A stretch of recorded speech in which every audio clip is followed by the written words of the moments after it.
편안한 저녁 보내고 계십니까? 뉴스와이드 이상훈입니다. 지난 총선에서 정치인으로 거듭난 조국 혁신당의 조국 대표. 오늘 뉴스와이드가 만나볼 예정인데요. 최근 검찰 인사와 특검 공방 등 민감한 현안에 대한 허심탄회한 얘기를 직접 들어보겠습니다. 자, 그리고 한동훈 전 비대위원장의 당권 도전을 놓고 이런저런 전망들이 분분한 가운데 국민의힘 내 친한계 정치인들이 직접 목소리를 내기 시작했습니다. 한 전 위원장의 등판을 위한 명분 쌓기에 들어간 걸까요? 자, 이런 이슈들과 함께 저는 1분 뒤에 돌아오겠습니다.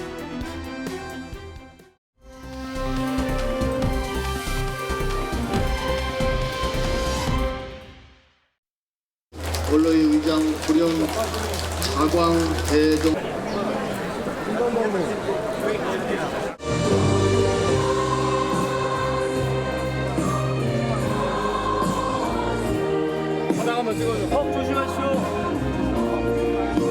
고속도서로 한다라고 되어 있습니다. 오늘은 왜 다케시마에 갑니까? 일단 누구시죠? 일단 질문하신 분은 알려주시면 좋겠습니다. 미리 얘기가 안 돼. 자, 오늘 뉴스와이드 첫 순서는요. 조국 혁신당의 조국 대표. 지금부터 좀 만나보겠는데요. 총선에서 당선된 이후 연일 지금 바쁜 일정 보내고 계십니다. 자, 안녕하십니까? 예, 반갑습니다. 예, 오늘 어려운 자리 굉장히 바쁘신데 시간을 쪼개서 나오셨다고 들으셨습니다. 불러주셔서 고맙습니다. 오늘 나오신 김에 좀 많은 질문 좀 예, 예. 드려보겠습니다. 우선 오늘 조국 대표하고 인터뷰가 잡혀있다고 얘기하니까 제 주변에 그리고 정치권에 계신 분들이 요거 궁금하다. 요거 좀 꼭 좀 질문해달라고 했었는데 예, 예. 어제 부처님 오신 날 봉축 법요식 행사장에서 윤석열 대통령과 예, 만나셨습니다. 예, 맞습니다. 5년 만에 조우였어요. 근데 윤석열 대통령은 반갑다 이런 취지의 인사말을 하면서 악수를 했는데 조국 대표께서는 별다른 반응이 없으셨어요. 말씀이 없었는데 이유가 좀 있다고 봐야 됩니까?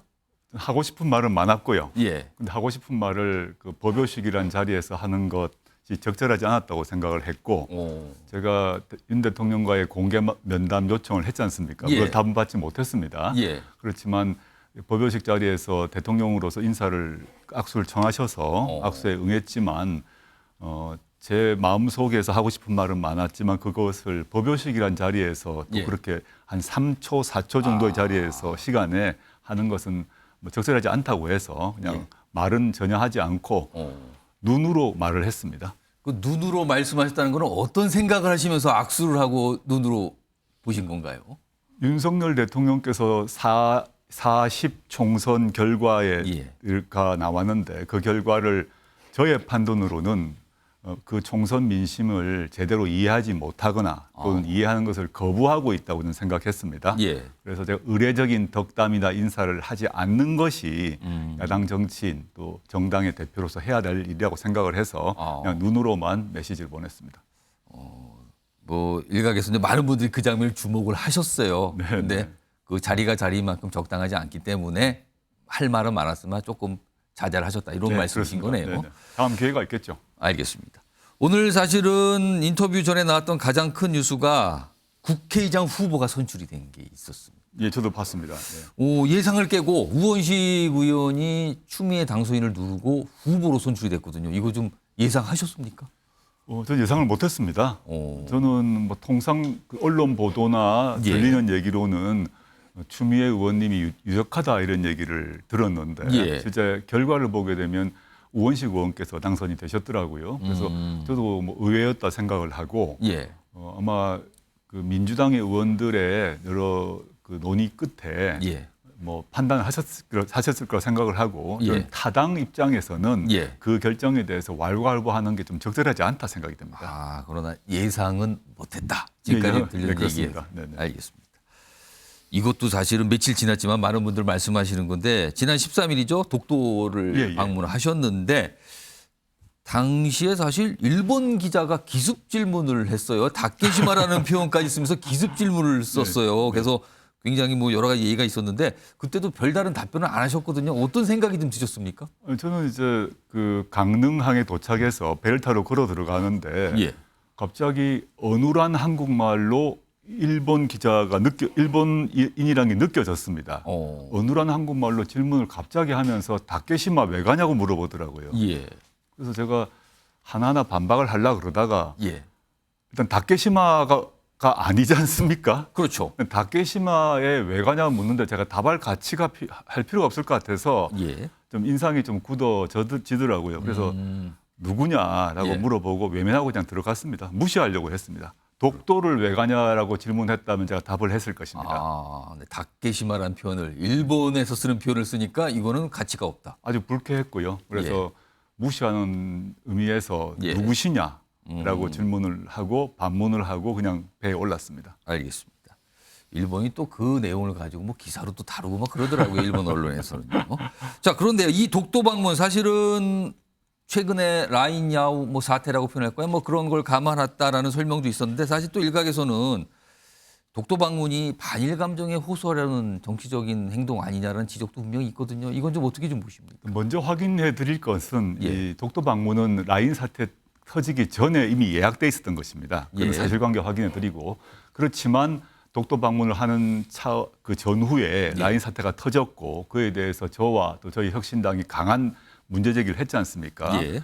그에 대해서 우리 정부가 제대로 대응을 하지 못하고 있음에 대해서 저 예. 개인적으로도 또 국민 전체로도 이 문제에서는 공분의 대상이 되었다고 생각합니다. 그래서 독도 방문이 이미 예정되어 있었던 만큼 이 문제를 제기하고 싶었고 또 이 라인 그 야후 건 외에도 실제 예. 거꾸로 올라가 보게 되면 일본의 후쿠시마 오염수 방류, 그다음에 우리나라 대법원의 예. 강제징용권 판결에 대한 일본 정부의 행태 등등과 관련해서 윤석열 정부가 제대로 항의하기보다는 예. 오히려 일본 정부의 조치를 사후적으로 정당화하거나 홍보하는 여러 가지 행태를 보였습니다. 예. 그래서 그 점에 대해서 강력히 문제 제기를 해야겠다 싶어서 갔고 이것에 대해서 뭐 정치적으로 활용을 하니 많이 이런 의견이 있는데요. 저는 예. 뭐 그건 그 일고의 가치가 없다고 생각하고 우리나라 국민이 우리나라 땅에 가는데 무슨 잔말이 많은지 모르겠다 생각하고요. 아, 그리고 일본의 국민이 뭐 스시마를 가건 예. 홋카이도를 가든 우리가 아무 말도 하지 않지 않습니까? 그렇습니다. 근데 제가 제 돈 내고 우리나라 땅에 갔다 왔는데 무슨 잔말이 많은지 모르겠습니다. 요즘에요. 총선 때 많은 분들이 돌풍이라는 표현을 쓰면서 조국 혁신당의 어떤 의석 확보 이런 걸 좀 설명을 했는데 최근에 지지율이 살짝 좀 주춤하고 있습니다. 전국적인 예. 지지율도 그렇고 특히 이제 광주 지역, 호남 지역에서 약간 하락세를 보이고 있는데 이건 좀 어떻게 좀 보고 계십니까? 좀 자연스러운 일이라고 생각합니다. 왜냐하면 이제 총선 선거 예. 과정에는 예. 그 유권자들이 표를 2개 가지고 있었지 않습니까? 2개를 가지고 있으면서 한 표는 예를 들어서 민주당에 찍고 한 표는 조국혁신당에 찍는 선택을 하셨고 예. 그런 분들이 약 690만 명이셨어요. 예. 그런 상태에서 윤석열 정권에 대해서 강한 항의의 표시를 하고 또 한편으로는 민주당에 대해서 일정한 견제의 표시를 하셨다고 저는 생각합니다. 예. 총선이 끝났고 나면 지금은 2표가 아니라 이제 1표를 선택해야 되는 상황이 예. 됩니다. 그 속에서 민주당은 거대 야당 아닙니까? 그리고 171석을 갖고 있는 당이고 예. 조국혁신당은 불과 12석 아니겠습니까? 그러다 예. 보니 현 시점에서 국민들은 그래도 조국혁신당보다는 민주당에게 좀 힘을 실어줘야지 마음이 있으신 것 같습니다. 그렇지만 저희가 22대 국회가 열리면 예. 즉 본격적인 지금 활동을 못 하고 있으니까요. 예. 열리면 저희가 국회 안에서 또 국회 밖에서 일당백의 활동을 해서 지지율을 다시 높일 생각이고 지금 약간 숨고르기 상황이라고 보시면 되겠습니다. 자, 이 얘기도 사실은 많은 분들이 생각은 하지만 쉽게 말씀 잘 안 하시는 것 같은데 사실은 조국 대표께서는 지금 대법원 판결을 앞두고 계시잖아요. 예, 아직 예. 뭐 시기는 모르겠습니다만. 네네네. 근데 만약에 대법원에서도 유죄가 최종 확정이 된다라면은 여러 가지 이제 복잡한 상황. 뭐 단적으로 말씀드리면 국회의원직도 네. 내놔야 되고요. 어떤 수감 이런 상태도 있게 돼 있는데 혹시 그 대법원 판결 이후 상황에 대해 좀 대비하고 계십니까? 당연히 준비를 하고 있고요. 그건 뭐 단순히 저 개인적 차원의 준비만이 아니라 예. 조국혁신당 차원에서도 저의 대법원 판결이 최악으로 나온 걸 전제로 모든 준비를 하고 있습니다. 그렇지 않다면 희망 고문에 따라서 잘 예. 되겠지 할 수는 없다고 생각하고요. 예. 좋은 결과가 나오면 당연히 좋지만 예. 가장 나쁜 결과가 나오더라도 정당이 운영되고 또 정치 활동을 할 수 있도록 준비를 하고 있고 예. 그 결과가 나오기 전까지는 우리는 현재 언제 어떤 결과가 나오지 모르지 않습니까? 그렇습니다. 저부터 또 저희 당선인 또 저희 당원들이 그 결과가 나오기 전까지는 매일매일 하루하루에 최선을 다해서 성과를 내도록 노력하고 있고 그 결과가 나오면 담담히 받아들여야죠. 알겠습니다. 많은 분들이 좀 궁금해 하시는데 질문하기는 약간 조심스럽다는 반응도 있으셨어요. 아닙니다. 편하게 질문하시면 됩니다. 한동훈 전 비대위원장 얘기 좀 해볼까요? 얼마 전에 언론 인터뷰를 통해서 당대표가 되면 어떻게 생각하냐 해서 한마디로 말씀하시길 땡큐라고 표현을 하셨어요. 네, 그렇습니다. 네. 그러면은 그리고 이유를 만나서 대화를 할 수 있어 좋다. 지금 조국 혁신당의 대표는 조국 대표 그리고 만약에 한동훈 전 위원장이 국민의힘의 당대표가 된다면 대표끼리 만날 수 있어 좋은 기다. 이렇게 말씀하셨는데 환영을 하는 겁니까? 당대표가 되기를? 네, 저는 뭐 그 선거 과정에서도 예. 당시 한동훈 그 씨는 당시 비대위원장이었지 않습니까? 예. 전 당대표였고 그래서 제가 대표로 선출되고 난 뒤에 예방을 원했는데 예. 자리를 잡아주지 않았습니다. 지금은 이제 그분은 사인에 불과하지만 전당대회 출마하신다고 하니까 예. 당대표가 되시면 집권 여당의 대표가 되지 않겠습니까? 그렇습니다. 그럼 당연히 저로서는 공당의 대표로서 집권 여당 대표에게 여러 가지 질문을 할 수 있겠죠. 공적으로. 사적으로 뭐 대화를 나누는 게 아니라 예. 공적으로 공개적인 자리에서 여러 가지 질문을 하고 싶고 예. 또 물어볼 게 많이 있는 것 같습니다. 그런 자리가 오길 희망하기 때문에 당대표 되시면 좋겠다 생각을 하고 물론 그 역시 국민의힘의 당원들의 결정 사안이겠죠. 뭐 제가 왈가왈부할 사안 역시 아니라고 생각합니다. 공적인 질문을 할 수 있어서 당대표가 되기를 좀 약간 희망한다, 바란다는 취지로 말씀하셨는데 그러면 한 가지만 딱 짚는다면 한동훈 전 위원장이 당대표가 됐다는 전제를 좀 해보겠습니다. 네네네. 그럼 만났습니다. 지금 이 네. 자리에서. 그러면은 공적인 질문 이거는 내가 처음으로 가장 먼저 질문하고 딱 한 개만요. 예, 한 개만이면 어떤 게 있습니까? 한동훈 대표님 휴대전화 비밀번호 24자리 거셨던데 그거 푸시고 손준성 검사에게 보냈던 사진 60장 무엇인지 밝힐 용의가 없으십니까? 이렇게 묻고 싶네요. 그 질문을 가장 먼저 하고 네, 싶습니다. 예. 하나만 꼽으라면. 알겠습니다. 네, 네. 최근에 검찰 인사를 두고 여러 가지 얘기와 뒷말도 지금 나오고 있는데요. 네, 지난 정부에 이제 민정수석도 하셨고 법무부 장관도 역임하셨는데 최근에 있었던 검찰 고위직 인사 이거 어떻게 좀 평가하실까요? 제가 이제 민정수석 법무부 장관을 했기 때문에 예. 검찰 인사에 관여를 했거든요. 예. 할 수밖에 그 합법적 권한을 가지고 했는데 저는 대한민국 역사에서 이런 검찰 인사를 본 적이 없습니다. 즉 검찰총장의 의사를 무시하고 예. 두 번째는 검찰총장이 지방 출장을 간 사이에 예. 전격적으로 발표해서 검찰총장이 황급히 규경하는 사태가 벌어졌거든요. 즉 시기나 방법, 내용 모두에서 정말 놀랍다라는 생각이 드는 게 예. 일단 시기에 있어서도 통상적 그 검사장 그 인사 시기가 아니고 예. 방법에 있어서도 검찰총장의 의견을 무시했다는 게 있고 더 중요한 거는 실질인데 예. 김건희 여사 수사를 그 담당하고 있는 서울중앙지검 1차장, 4차장을 다 바꿔버렸고 예. 또 그걸 더 위에 책임지고 있는 서울중앙지검장을 승진이라는 형식을 빌어서 부산으로 쫓아냈고 즉 이 팀들이 과거부터 예컨대 반윤 검사라거나 이런 사람이 아니라 지금 그 승진 형식으로 좌천된 사람 대부분이 예. 친윤 중에 친윤 검사였고 윤석열 대통령과 매우 가까운 사람인데 왜 이런 일이 발생했을까? 예.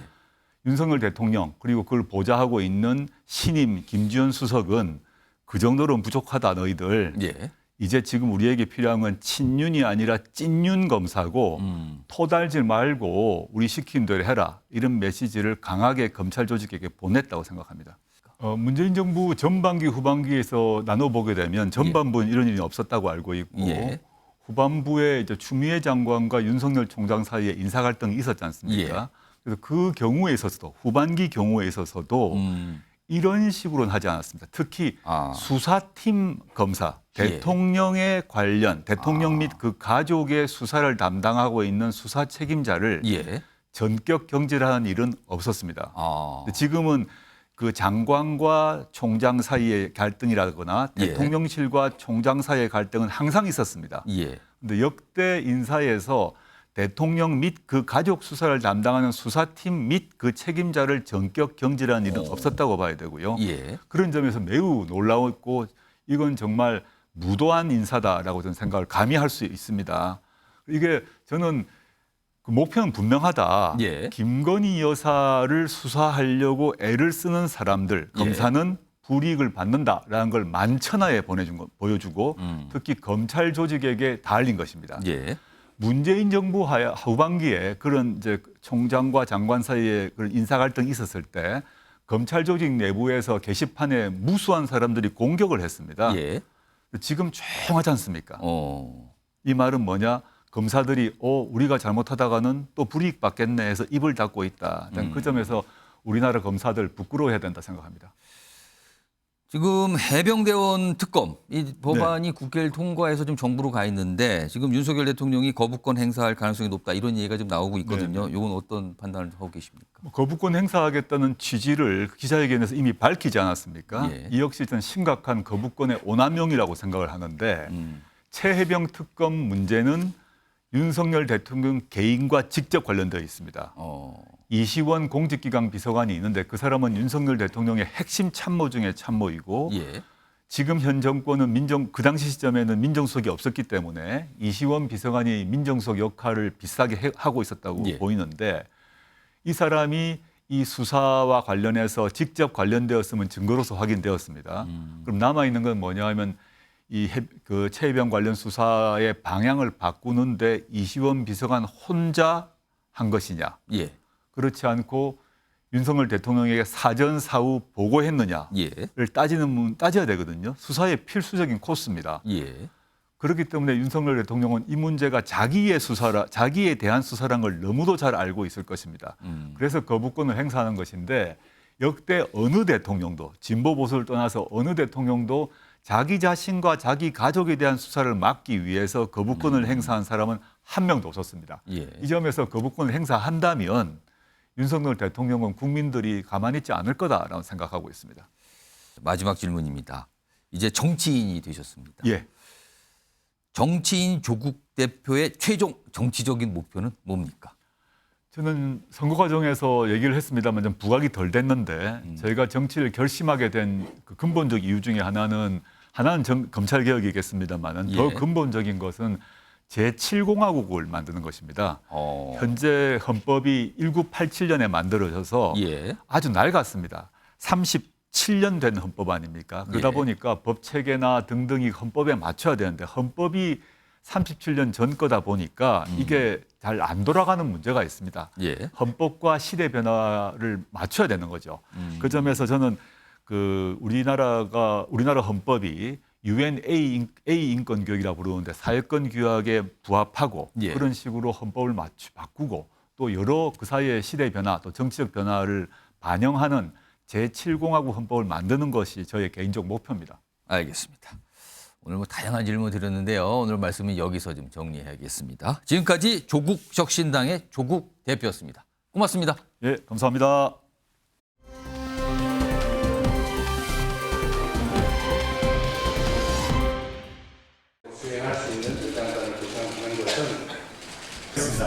우선 의장 후보 두 분께서 조금 앞으로. 네, 함께 오늘 기호 4번 우원식 후보가 거부권 행사가 예상됩니다.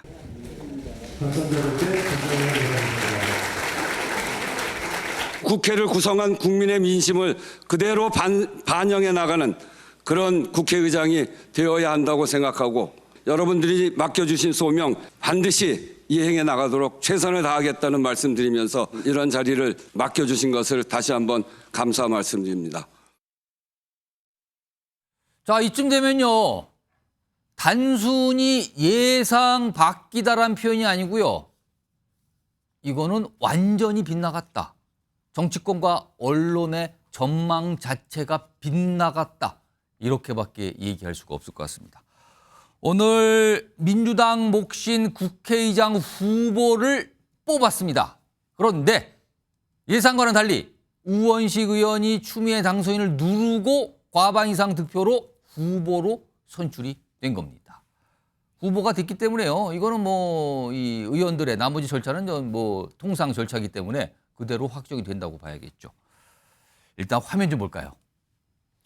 자, 우현식 의원이 됐다는 게 뉴스긴 합니다. 그러나 추미애 당선인이 왜 패배했는가? 여기에 사실은 관심이 더 쏠리고 있어요. 그동안 추미애 당선인은 국회의장 경선 이 도전과 관련해서 그동안 후보 단일화까지 이뤄냈어요.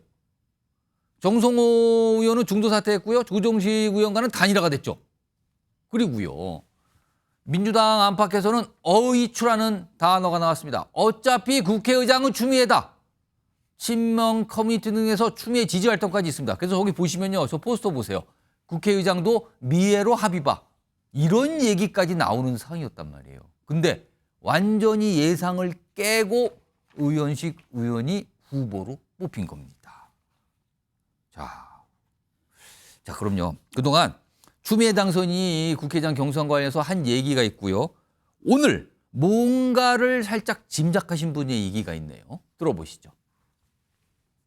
저는 이재명 대표님과 미리 여러 차례 깊이 얘기를 나눠서 그래서 순리대로 자연스럽게 갔으면 하는 바람입니다. 가열이 되다 보니 우려가 많은 것 같습니다. 좀 잘 좀 해주시면 좋겠습니다. 이렇게 말씀을 주셨죠. 우원식 의원한테도 좀 그만뒀으면 하는 전가를 받긴 받았대요. 자기도. 추미애 의원은 결선에도 가기 어려운 사람이. 그 행적이 있잖아요. 그동안 살아온 행적이. 정치적 행보가 굉장히 불안하게 여기잖아요. 친문은 하고는 다 왼수가 돼 있잖아요. 그러니까 그쪽도 다 지금 우원식 쪽으로 가 있을 것이고. 유인태 전 사무총장께서 뭔가를 보신 건가요? 저게 오늘 오전 상황이에요. 결과 나오기 전에. 근데 뭔가 표가 다 우원식 쪽으로 갔다. 이런 얘기를 오늘 오전에 꺼낸 겁니다. 실제 그렇게 된 것 같고요. 지금요. 자, 오늘 패널 4분 나오셨는데요. 혹시요. 오늘 추미애 당선인이 탈락하고 우원식 의원이 국회의장 후보가 될 거라고 예상하신 분 계십니까? 솔직히. 한 분도 안 드시는 겁니까? 다 예상을 빗나간 거군요. 그렇습니다. 지금 정치권과 언론 등등의 예상이 완전히 빗나갔습니다. 지금요. 자, 그럼요. 김상일 정치평론가 나와 계신데요. 오늘 우현식 의원이 국회의장 후보로 선출됐습니다. 오늘 민주당의 당선인들이 모여 있는 자리에서 뽑힌 거거든요. 후보로. 근데 이 발표가 난 직후에 무슨 환호성, 박수 이게 아니라 잠깐 동안이지만 침묵이 있었다고 그러는데 이거 무슨 분위기인 겁니까, 이거는? 두 가지인 것 같아요.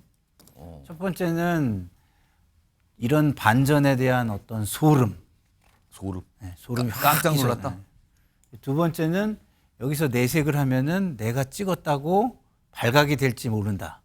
그러면은 최종 후보로 우현식 의원이 선출됐습니다라는 발표가 나왔을 때 환호를 하고 박수를 치는 순간 그렇죠. 낙인이 찍힌다고요? 그럴 수도 있죠. 그래서 제가 볼 때는 일단은 기본적으로 이거를 어느 정도 그 우원식 의원을 찍은 의원들도 예상을 못한 거예요. 예상을 못하니까 굉장히 소름 끼치는 이런 상황이. 예를 들어 어떤 의원이 내가 우현식 의원을 선척했는데 정말 이렇게 나올까? 그렇죠. 그건 예상 못했다. 예상 못한 거죠. 저도 이제 사후 취재를 아주 열심히 해봤는데요. 찍은 분들이 뭐 그래도 뭐 가능성은 있겠지라는 마음으로 찍었지만 진짜 이런 결과가 나올 줄은 진짜 몰랐다고 하더라고요. 그 찍은 분들을 여기서 밝히실 수는 없는 거죠? 그거는 뭐 좀 큰일 나죠. 지금 또 상황이 좀 이따 다루시겠지만 이후 상황이 또 있어요.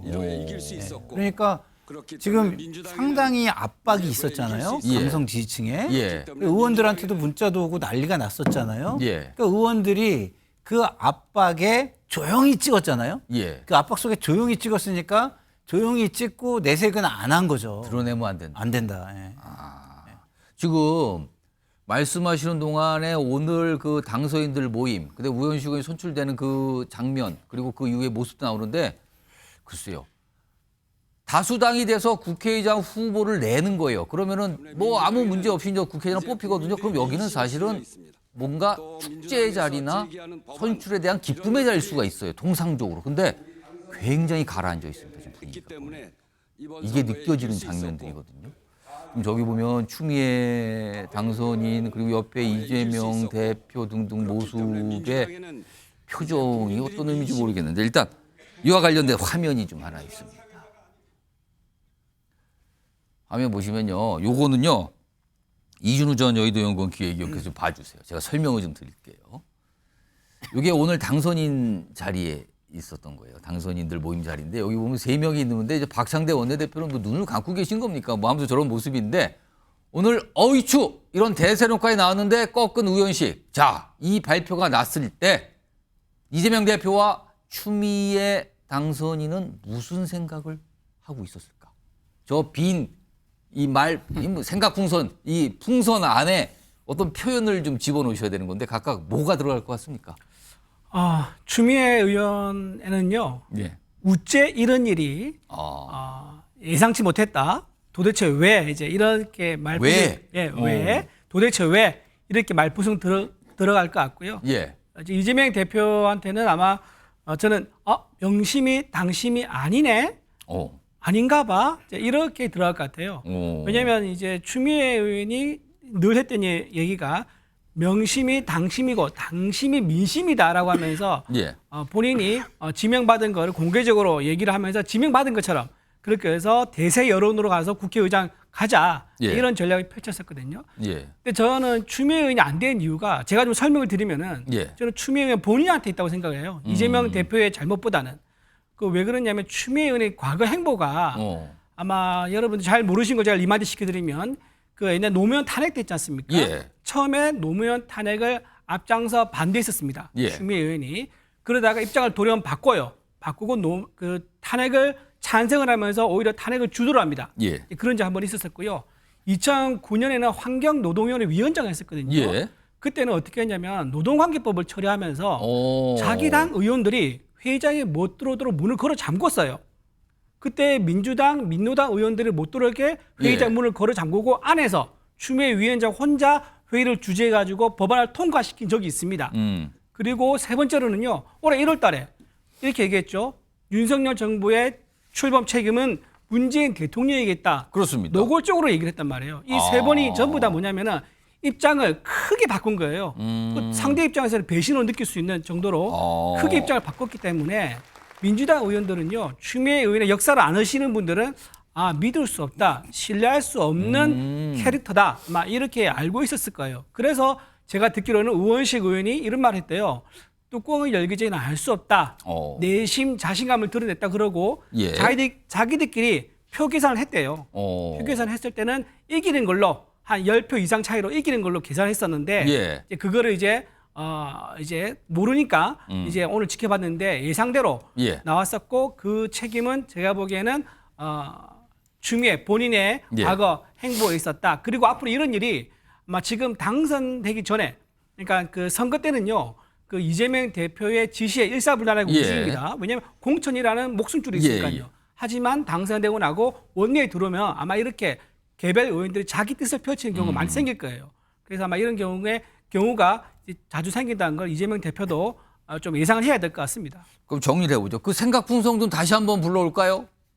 그러면은 이준우 전 의원께서 정리해서 각각 뭐가 들어가는 겁니까 단어로? 아까 추미애 당선인은 왜 들어가고 이재명 대표는 명심이 당심이 아니네. 명심이 당심이 아니네. 예, 그거는 느낌표입니까 그럼? 느낌표로 들어가죠. 알겠습니다. 자, 오늘요. 이 경선 결과가 발표된 뒤에 이재명 대표의 반응이 있었습니다. 들어보겠습니다. 당선자들의 판단이기 때문에 그게 당심이라고 봐야 되지 않겠습니까? 저도 한 표죠.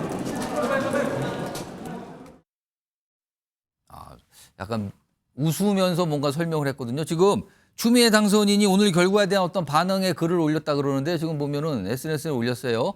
지지해 주신 국민의 열망, 당원의 기대에 못 미쳐 송구합니다. 당원의 기대는 알겠는데 국민의 열망이라고까지 했네요. 그리고 민이 따르는 개혁국회의회 어느 자리에서건 최선 다하겠다. 이런 또 각오도 좀 밝혔습니다. 윤경호 소장님, 단일화도 있었고요. 어이추라는 표현까지 나와서 대세론이라는까지 나왔습니다. 근데 우원식 의원이 당선되고 추미애 당선인이 안 낸 거예요. 결정적 이유는 어디 있었다고 보십니까? 우원식 의원이 예. 전국을 발로 뛰는 듯한 선거운동을 하고 다녔다. 저도 이제 놀래서 예. 이번에 초선이지만 당선인 제 친구에게 예. 아까 전화를 해봤죠. 물어보셨습니까? 예. 뭡니까? 그랬더니 뭐냐? 그랬더니 예. 우원식 의원의 입장에서는 전국을 발로 뛰는 듯 선거운동을 하고 다녔다. 무슨 얘기냐? 이제 그만 좀 연락하세요라고 얘기할 정도로 우원식 의원은 정말 적극적으로 연락을 했답니다. 그냥 당선인들 다 찾아가고 전화하고 예. 부탁하고. 그러니까 어저께 지방에서 올라온 당선인들도 꽤 되더라고요. 오늘 이 표결을 위해서. 근데 그 전에 지방에 내려가 있는 당선인들에게 우원식 후보는 찾아간 거예요? 쫓아다녔답니다. 그러니까 이게 인사투표라는 게요. 인지상정이잖아요. 예. 거기에 우리 이준호 의원이 너무나 자세히 설명해준 추 후보의 어떤 경우는 과거의 모습. 과거 이것도 있지만 앞으로 자기 정치할 가능성이 높지 않느냐. 그걸 제 친구 이 당선인은 예. 강한 이미지가 부담이었다 이렇게 표현을 해요. 굉장히 이건 우회적이고 완화된 표현이죠. 예. 그렇지만 자기 정치는 조금 더 센 거 아니에요. 거기에 우리 이준호 의원이 자세히 설명을 해준 그런 게 이를테면 문재인 대통령과 함께 일을 했던 재선이나 삼선 의원들 그다음에 노무현 대통령 시절부터 정치를 해온 분들은 예. 여전히 추미애 후보에 대해서 좋은 감정을 갖지 않는 거죠. 비호감인 거죠. 그러니까 추미애 당선인이 스스로 가지고 있는 다른 분들에 대한 다른 분들이 느끼는 비호감 거기에 우원식 의원이 정말 무모할 정도로 전국을 뛰어다니면서 선거운동을 했다. 예. 이게 아주 현실적인 요인이 작용한 것 같은데 이제 문제는 사실 어떤 점에서 추미애라는 정치인이 튀고 뭐 자기 정치하고 이거 있지만 대한민국 헌정사에 여성 국회의장 예. 앞으로 가능성 아마 높지 않을 겁니다. 거의 지금 문턱까지 갔잖아요. 미국도 200 몇십 년의 의회 정치에 낸시 펠로시라는 여성 하원 의장 스피커가 나온 건 뭐 최초였잖아요. 예. 우리도 뭐 그럴 수 있는 가능성이 있었지만 안타까운 점, 저는 그 점이 하나 있고요. 또 하나는 이번에 민주당의 일이지만 169명, 그다음에 그중에 73명이 초선 의원이라는 거잖아요. 예. 인사투표에 관해서는 앞으로 이런 식으로 소신투표를 제발 했으면 좋겠다.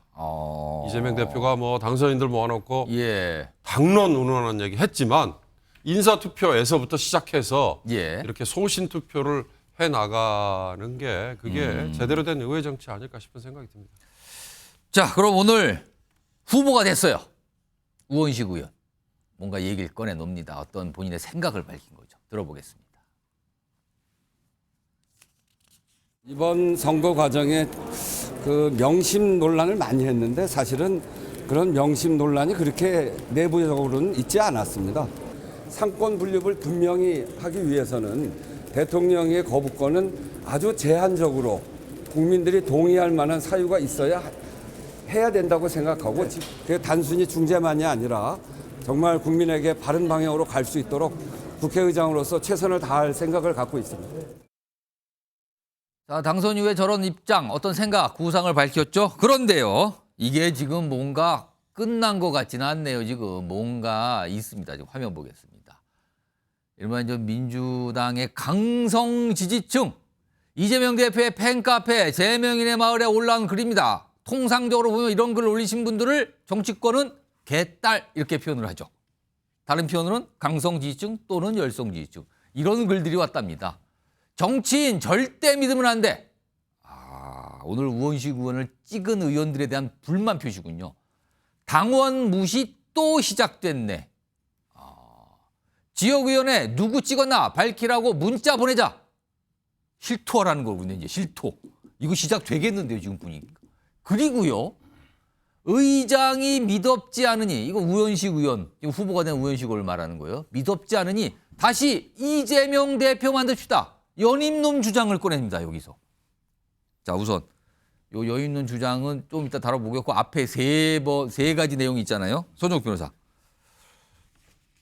뽑혔어요. 제가 아까도 말했지만 국회의장 후보를 낸다는 거는 당의 입장에서는 축제 분위기거든요. 이런 거는. 근데 정작 당원들은 특히 이재명 대표를 지지한 당원들은 우현식 의원의 당선에 대한 분노 표시를 하고 있어요. 이거 어떻게 된 겁니까?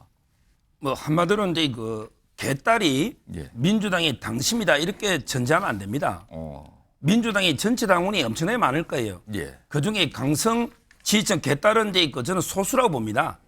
따라서 이제 이번 선거는 이재명의 명심하고 일부 개딸은 추장군을 추미애를 지지한 것 같아요. 추장군이요? 예. 추장군이라고 일부 그랬어요? 이제 그 개딸과 예. 이재명 명심은 추미애를 밀은 것 같아요. 예. 그는 이제 왜 그러냐면 박찬대 의원이 어느 정도 정리를 했거든요. 오. 그런데 박찬대 의원이 혼자서 정리할 이게 군번이 아닙니다. 국회의장이 국가 서열 2이고 예. 당대표는 8입니다. 예. 원내대표 아무것도 아니에요. 근데 본인이 가서 어떻게 의장을 정리합니까? 이건 누가 봐도 이게 이재명 대표의 뜻이라 봐야 되거든요. 예. 그런데 그럼에도 불구하고 이번에 드러난 거는 역시 이게 그 명심이 당심은 아니고 예. 민심은 특히 아닙니다. 결국은 이제 전체적인 당심과 민심은 추미애가 아니다. 이게 이번에 드러난 민심이에요. 저는 이걸 보고 두 가지를 느꼈어요. 첫째, 박찬대 원내대표는 투표했으면 어땠을까? 박찬대 원내대표는 사실상 지명해서 찬반 투표했죠. 사실상 뭐 추대 분위기였으니까. 진짜로 이게 원내대표 여러 명이 다 나와서 경선했으면 이게 박찬대 원내대표 됐을까? 이 생각을 해보고요. 예. 그다음에 하나 더 이재명 대표도 이제 민심 무수운 알아야 돼요. 민심은 이재명 대표의 연임을 원하지 않습니다. 이걸 이렇게 명심해야 된다. 이렇게 봅니다. 김사일 평론가. 네. 지금 이 강성지층이 분노 표시하면서 나온 얘기가 이재명 대표의 당대표 연임 주장이 그걸로 연결이 됐어요. 지금 우현식 의원의 선출이. 이게 어떻게 연결이 되는 겁니까? 이런 주장이 나오네요, 지금. 그러니까 이제 그 우원식 그 국회의장의 그 어떤 당선에 대한 불만을 뭐 해소하기 위해서 뭐 이렇게 어떻게든 해소하고 싶은 거리를 찾는 거죠. 이거 믿업지 못하니까 당대표를 둬야 된다. 네. 찾는 건데 사실은 그 이재명 당대표는요. 연임은 뭐 사실상 본인의 결정에 달려 있는 겁니다. 본인의 결정에 달려 있기 때문에 뭐 저렇게 얘기하는 건 그냥 그 실망한 분들의 어떤 푸념 뭐 이런 걸로 그냥 들으시면 저는 될 거라고 보고요. 좀 아까 이제 서정욱 변호사가 아주 뭐 민주당을 너무 잘 아는 것처럼 말씀을 하셨는데 제가 볼 때는 그런 관점을 대통령과 국민의힘에 좀 들이대시고 말씀을 하시면 국민의힘이 발전할 것 같다 이런 생각이 들어요. 박찬대 의원이 뭐 이렇게 경쟁을 했으면 됐을까? 되죠. 네, 박찬대 의원은 굉장히 서글서글한 사람이에요. 반감을 이렇게 준 사람들이 별로 없어요. 그렇기 때문에 당연히 되고요. 그리고 추미애 의원은 그 이재명 대표가 박찬대 그 원내대표만큼은 밀어줬어요. 왜냐하면 후보들을 정리를 하고 단일화를 시켰잖아요. 그렇다고 한다면 간접적인 의사표명은 한 거 아닙니까? 직접적인 오더는요. 박찬대 의원 때도 안 했어요. 근데 아까 말풍선 떴잖아요. 거기에 뭐 추미애 당선자의 말풍선에 저는 말을 채운다면 오더 좀 해달라니까 뭐 이걸로 저는 채웠을 것 같아요. 오더 좀 해달라니까 왜 안 하고. 오더는 없었다. 그러나 충분한 간접적인 의사표명은 충분히 있었다. 그렇기 때문에 이거는 개인의 부덕의 소치다. 저는 이렇게 봅니다. 알겠습니다. 잠깐 좀 보태면요. 그렇게 되면 이재명 대표의 말풍선에는요.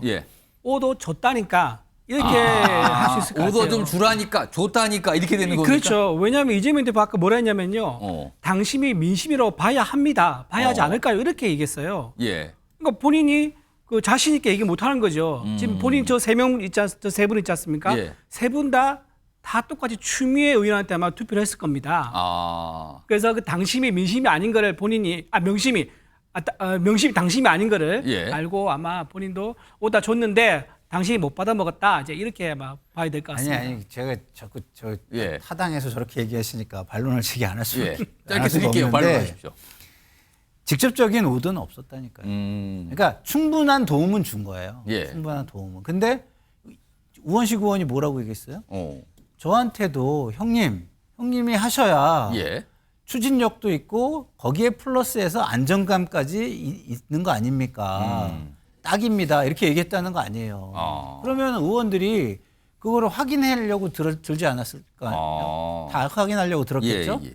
확인이 안 되는 거예요. 알겠습니다. 그러니까 직접적인 오더는 없었다는 얘기죠. 지금 뭐 패널분들이 오늘 상황 설명해 주시면서 이게 정치권에서 쓰는 용어들 이게 뭐 장군, 오더 뭐 이런 표현들 쓰시면 설명했는데 정치권에서 흔히들 쓰는 표현을 오늘 좀 섞어 주신 것 같습니다.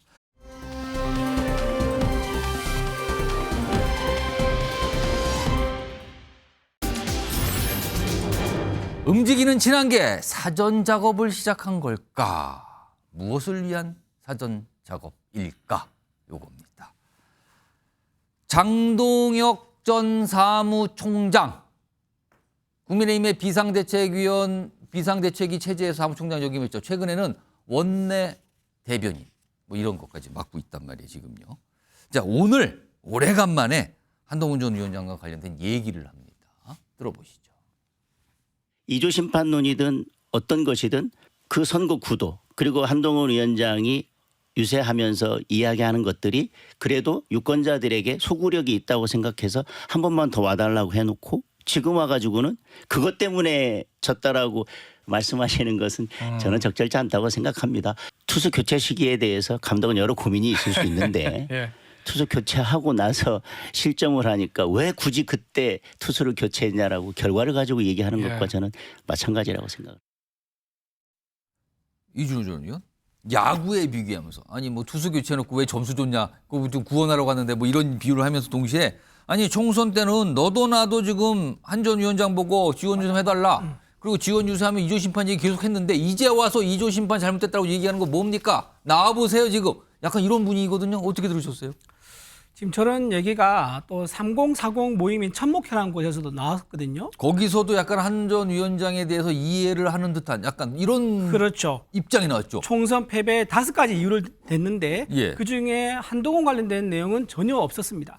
전부 다 오히려 현 정부와 관련된 약간 화살을 용산으로 돌리는 이런 내용이 나왔었거든요. 이게 뭐냐면은 결국은 여론이에요, 여론. 지금 저희 한동훈 대표가 가지고 있는 여론이 압도적으로 1위를 하면서 2위 그룹하고 한동훈 대표요? 한동훈 대표님. 한동훈 전 위원장. 한동훈 전 위원장이. 예. 한동훈 위원장이 가지고 있는 여론조사가 1위하고 2위 그룹하고 차이가 되게 많이 나고 있지 않습니까? 이 상태가 잠깐 있는 게 아니라 계속 유지되고 있거든요. 그렇다 그러면 지금 한동훈 전 위원장은 호랑이 등에 올라탈까 말까 하는 상태가 아니고 이미 호랑이 등에 올라탔다. 그리고 내릴까 말까 이런 상황이라 봐야 할 것 같아요. 지금 그 호랑이는 달리고 있습니까? 달리고 있죠. 달리고 있죠. 그래서 지금 이 달리고 있고 달리기 시작했는데 여기 내리면 이제 오히려 더 상처를 크게 입을 수 있는 거죠. 그래서 지금 이제 한동훈 위원장의 지금 전당 출마설이 계속 나오는데 저는요 한동훈 위원장이 지금 큰 직책을 맡아서 총선을 치렀지만 사실 4개월 활동한 거거든요. 그래서 정치 시인으로서 가지는 어떤 비전의 한계. 한동훈 정치가 무엇이냐 했을 때 한마디로 줄일 수 있는 거 그게 좀 부족한 거 하나 그다음에 유승민 전 이제 의원이 총선에서 활동했을 때 그걸 배제시켰단 말이에요. 중도를 어떻게 본인이 열어줄 것이냐 이제 요거 하나 그다음에 마지막으로 윤석열 대통령과의 만남 이 3가지가 좀 이루어진다 그러면은 아마 현재 전당 룰이 100대 빵에서 7대 3이나 5대 5로 바뀌지 않더라도 아마 전당대회에 나가면 당선될 가능성이 대단히 높을 거다. 그래서 아마 당선을 바라보고 정말 출마를 진지하게 고민하고 있을 거고요. 마지막으로 말씀드리면은 제대로 이제 당을 운영하기 위해서는요. 최고위원들이 좀 강성 친윤들이 좀 빠지는 이런 식으로 이루어져야 된다. 왜냐하면 지난번에 김무성 대표 시절에 혼자 당대표 되고 주변 최고위원들 다 친박이었거든요. 그때 당이 운영될 때 되게 갈등이 많았고 논란이 많았었어요. 그래서 한동훈 대표가 한동훈 위원장이 당선된다 그러면은 반드시 전제 조건으로 최고위원들 구성이 친윤에서 좀 강성 친윤에서 좀 빠져야 된다. 이렇게 이루어진다면 한동훈의 어떤 이제 국민의힘이 가능성이 있겠다 이렇게 볼 수 있습니다. 이런 상황에서 지금 국민의힘 내부에서요. 한동훈 전 위원장이 당대표에 출마해야 된다라는 얘기를 꺼내신 분이 어제, 아니 그제군요. 그제 그리고 오늘 뭐 잇따라 좀 나왔어요. 들어보겠습니다. 특정 당권 주자로 거론되는 분에 대해서 제가 막 이렇게 평론하기 좀 부담스러운데 원론적인 말씀을 드리면 지지율이 깡패라고 생각해요. 그래서 저는 한동훈 전 위원장뿐만이 아니라 네. 많은 당권 주자들이 많이 나오셨으면 좋겠어요. 한 사람의 어떤 인격으로서 혹은 그 사람과 어떤 대통령실과의 관계에서 나오는 그런 원인을 찾아가는 거는 저는 문제가 있다고 생각하고요. 그러면은 선거 패인의 원인이 있는 패장이 전당대회 나가는 게 맞냐 안 맞냐 이게 궁금하신 거 아닙니까? 저는 그러면 이재명 대표 사례 있지 않습니까? 대선 지고 지선 지고 그래도 자기 보고 나가고 그리고 또 당대표 되고 하는 모습들 여러분들 다 보셨잖아요. 다른 당에 사례 있습니다, 지금요. 이렇게까지 뭔가 설명이 나오죠. 화면 좀 보겠습니다. 지금 최근 며칠 사이 잇따라 나오고 있는데요. 일단 조혜진 의원이요. 한동훈 전당대회 출마해야 된다. 마지막 회생기다. 나오라고 얘기하고 있어요. 공식적으로 나오라고 얘기했습니다. 그리고 방금 전에 김용태 당선인 얘기 들어보셨죠? 지지율이 높다 지금. 그걸 깡패라고 표현을 했는데 정치적 메시지 염두에 둔 행동이다. 최근에 목격담에 대한 평가도 있었고요. 그다음에 이재명 대표 사례 있지 않습니까? 지금 이승환 위원장은 그렇게 또 얘기를 합니다. 손정욱 변호사, 이쯤 되면 정말 안 나올 수 없는 상황이 된 겁니까? 제가 보기에 나올 거로 예상이 되고요. 예. 아마 이제 명분을 한 3가지 정도로 잡아야 될 것 같아요. 첫째는 이제 전당대회 흥행을 통해서 당을 살리됩니다. 예. 근데 전당대회 흥행은 제가 보기에 한동훈 위원장하고 유승민 의원 정도가 나와서 경쟁을 이렇게 치열하게 해주면요. 예. 조금 이게 활기가 있을 거예요. 흥행이 된다고. 그 두 분 빼고 나면 이게 흥행이 쉽지 않습니다. 만약에 두 분이 다 빠지고 다른 후보들만 나와서 흥행 그 자체가 외에는 이제 어렵다. 뭐 나경원, 안철수, 그다음에 김태호, 윤상현 이렇잖아요. 예. 이래가는 게 흥행이 안 돼요. 결국 유승민, 한동훈 이렇게 놓아야만 이게 대흥행이 되면서 당이 재개할 수 있는 기반이 되는 이런 데 명분이 하나 있을 거고요. 그다음에 두 번째가 이제 저는 이재명 대표 연임론하고도 관계 있다 봐요. 이재명 대표도 이게 물러났으면 또 모르지만 연임한다 하잖아요. 근데 2조 심판론을 강하게 주장했으니까 이재명의 대항마는 역시 한동훈 내다. 지금 이게 지지율도 1, 2등이잖아요. 이것도 이게 의식할 거고요. 그다음에 저는 세 번째 중요한 게 이제 홀로서기에서 나만의 한동훈의 정치가 뭔지 보여주겠다. 그때는 얼떨결에 등판해서 윤석열 대통령과 계속 갈등 충돌이 있었고 제대로 이게 워낙 급박하다 보니까 한동훈의 정치가 뭔지 이걸 못 보여줬잖아요. 근데 이제는 홀가분하게 대통령과 독립해서 홀로 서가지고 이제 나만의 정치, 홀로서기 한동훈의 정치가 뭔지 한번 해보겠다. 이런 마음이 있는 것 같아요. 따라서 이런 이제 세 가지 이유를 종합해 보면 아마 전당대회 출마 쪽으로 마음이 좀 기운 게 아닌가 이렇게 예측이 됩니다. 그러면요, 지금 두 분은 출마할 거라는 쪽에 무게를 두고 그 근거와 배경이 될 수 있는 걸 다 조목조목 짚어주셨는데 제가 요거는 김상일 평론가께요. 네. 반대쪽으로. 지금 한동훈 전 위원장은 답을 안 하고 있거든요. 모습만 보이지. 그렇다는 건 고민이라고 일단 짐작이 되는데 그렇죠. 가장 큰 고민 하나를 딱 짚는다면 뭐가 있을 것 같습니까? 지금? 가장 큰 고민은 내로남불입니다.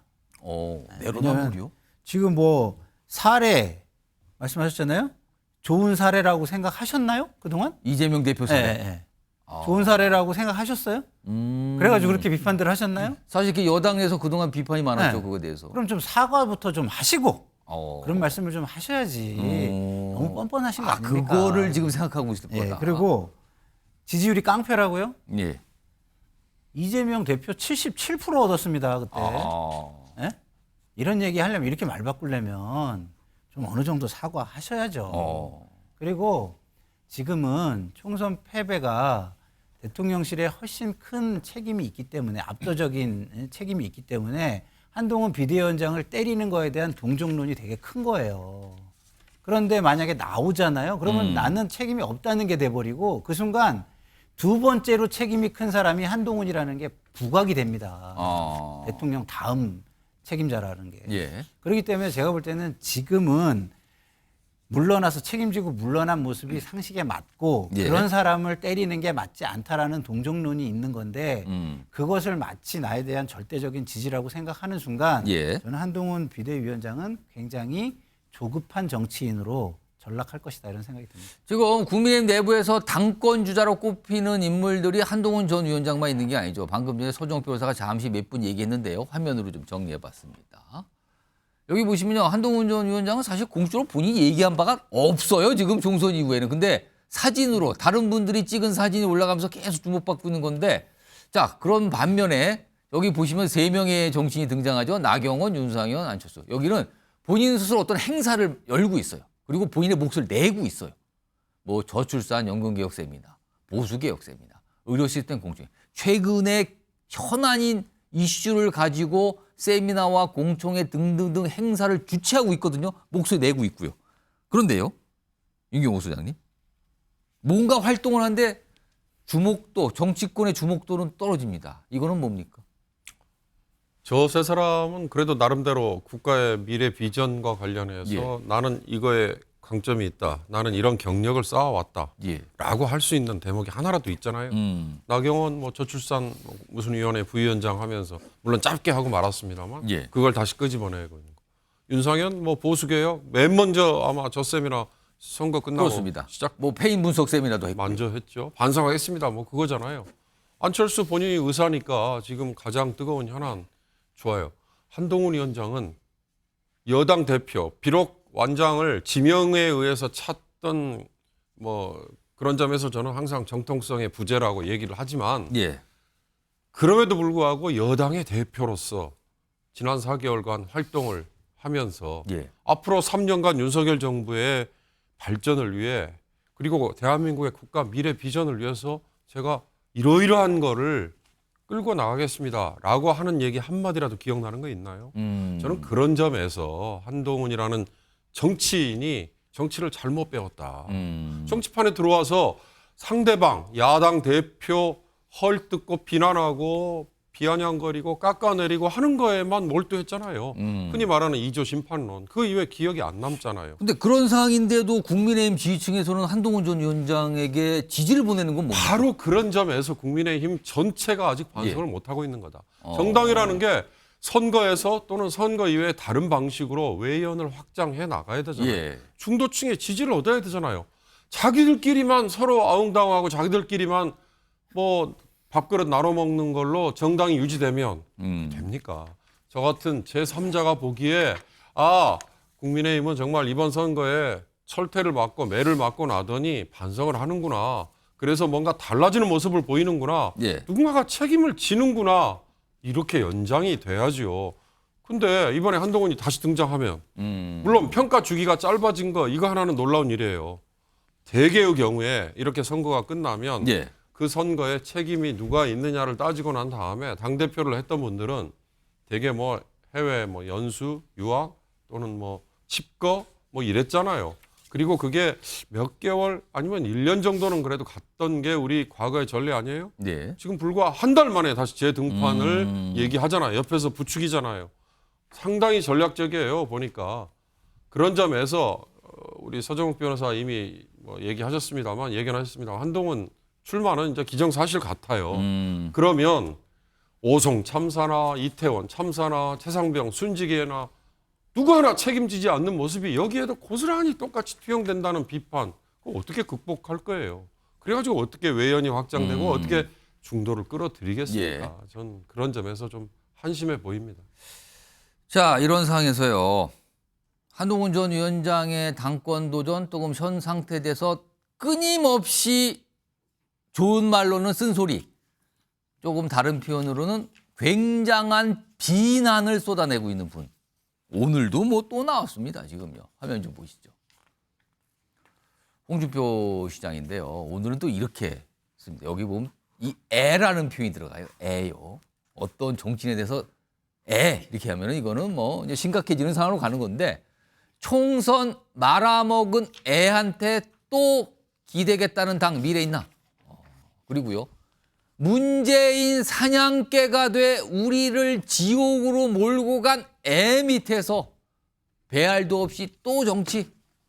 그러니까 한동훈 전 위원장을 지지하는 정치인을 저렇게 표현하네요. 배알도 없다. 그 애 밑에서 지금 뭐 하는 거냐. 약간 이런 투입니다. 뭐 오늘 내용이 많은데요. 핵심만 딱 또 2대목 전에 들었는데 이준우 전 위원 애요. 애. 근데 일단 보면 홍준표 시장이 한동훈 전 위원장보다 19살이 많더군요. 그러니까 뭐 생물학적 나이로 보면 애라고 할 수 있는데 그리고 검사 선배기도 하니까요. 근데 정치인끼리 공식적으로 이렇게 애라고 보니 글을 올리는 게 있는 이렇게 표현을 했단 말이에요. 그거 갖고 좀 얘기를 하는데 반면에 31살 차이가 나는 이준석 대표한테는 꼬박꼬박 이 대표 이렇게 표현을 하거든요. 이 차이점, 이 차이를 두는 건 의도가 있어 보이거든요. 어떻게 보십니까? 저는요, 그래도 법무부 장관 하셨고 비대위원장 하셨는데 그런 분한테 애라고 하는 건 적절하지 않고 또 홍준표 시장은 거친 언사로 주목을 끄는 거에 대해서 굉장히 본인이 어떤 자기만의 노하우로 생각하고 있는 것 같아요. 노하우요? 예, 자기가 이제 주목받고 존재감을 드러내는 노하우는 나는 거친 언사야, 사이다 발언이야라고 하는데 그게 결국은 홍준표 시장에 대한 이제 한계가 아마 저는 되는 것 같아요. 그런데 저는 홍준표 시장이 저런 말을 하는 의미가 두려움의 역설적 표현이다라고 생각해요. 홍준표 시장 입장에서는 한동훈 위원장이 나중에 경선 가면은 실질적으로 맞붙을 수 있는 위력적인 존재인 거지만 이준석 대표와는 경쟁 관계가 그렇게 뭐 실현될까지 높지가 않거든요. 그래서 그런 강력한 경쟁자에 대한 두려움을 저렇게 호칭을 깎아내리므로 가지고 좀 표현을 하는 게 아닌가 싶은 생각이 들고요. 홍준표 시장이 사실 저런 말씀하실 자격이 없는 게 2017년 5월에 홍준표 시장이 대선에 출마했지 않습니까? 대선 출마하고 패배했는데 바로 2달 뒤에 자유한국당 전당대회에 나와서 당 대표가 됐어요. 본인은 대선 출마하고 실패하고 전당대회에 나와서 바로 당 대표가 됐는데 한동훈 위원장한테는 총선 실패했다고 대선도 아닙니다. 지금 말아먹었다는 표현까지 네, 말아먹었다는 저는 좀 거친 표현을 써서 총선 실패했다고 전당대회에 나오지 말라. 저거는 내로남불의 전형적인 모습이고요. 그다음에 홍준표 대표가 말하는 저런 언행들을 보면 애매모호합니다. 윤석열 대통령에 대해서 상남자 얘기 막 하고 얘기하고 그랬잖아요. 근데 이게 자세히 들어보면요. 아니 그 대통령의 자리를 말하는 건지 남편의 자리를 말하는 건지 그러면 국민 입장에서 보면요. 아니 남편의 자리만 있고 남자의 역할만 있는 거고 대통령의 역할은 없는 거냐라고 또 뒤집어 생각할 수 있는 거예요. 그래서 홍준표 시장이 저런 발언이 좀 애매모호하고 오히려 돌려깎기 하는 그런 느낌을 준단 말이에요. 그런 부분들이 있기 때문에 홍준표 이제 시장이 저런 발언은 제가 보기에는 좀 적절하지 않고 모호성 때문에 공감을 받기 어렵다 그렇게 생각합니다. 최근에 홍준표 시장의 여러 가지 이 모습, 특히 한동훈 전 위원장을 겨냥한 이 모습에 대해서 한 말씀 하신 분이 있습니다. 논평을 좀 하셨네요. 들어보겠습니다. 홍준표라든지 이런 식의 견제 흐름들이 역설적으로 충분히 명분을 줘버리는 거예요. 결국은 뭐냐, 이 사람이 왜 대통령 편을 들고 해서 누구 견제하는 거예요? 그렇죠. 이게 사실 이게 말이 됩니까? 말이 안 되잖아요. 김상일 평론가. 홍준표 시장의 의도가 분명히 있어 보이는데 그 의도대로 흘러갈까요? 지금? 의도대로 흘러가지 않죠. 그래서 제가 이 방송에서 한번 얘기했을 거예요. 한동훈 대표의 그 전 비대위원장에게는 수호신이 있다. 홍신. 수호신의 이름이 홍신이라고요? 홍준표, 신평. 2명이네요.